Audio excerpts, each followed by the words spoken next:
কোথাও একটা ঘুরতে গেলে আমরা এই রেসিপিটা নিয়ে যেতেই পারি। আমি তো যে কোনো জায়গায় ঘুরতে গেলেই এটাই বানিয়ে নিয়ে যাই। খুব তাড়াতাড়ি হয় আর খেতেও অসাধারণ লাগে। আমি এটা বানাবো জন্য আমি এখানে 1.5 কেজি মতো চিকেন নিয়েছি। তার সাথে আমি এখানে 1.5 কাপ মতো আদা রসুন বাটা, টমেটো বাটা, পেঁয়াজ বাটা একসাথে করে নিয়েছি। মিক্সিতে পেস্ট করে সেটা মাংসের সাথে মিশিয়ে দিয়েছি। এখানে টক দই, শুকনো লঙ্কা আর একটু গোটা গরম মশলা একসাথে মিক্সিতে পেস্ট করে সেটাও মাংসের সাথে মিশিয়ে দিয়েছি। প্রেসারে আমি এখানে পিস পিস করে আলু নিয়েছি, সে আলুগুলো ভাজতে বসিয়ে দিচ্ছি। তার মধ্যে এখানে মশলা রেডি করছি।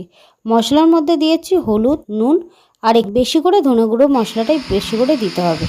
তার সাথে এখানে প্রেসার কুকারে মাংসটা বসিয়ে দিয়েছি আর মশলা একসাথে মিশিয়ে 2টো সিটি মেরেই ব্যাস কষা কষা চিকেন কষা রেডি হয়ে গেছে। লাল লাল ঝাল ঝাল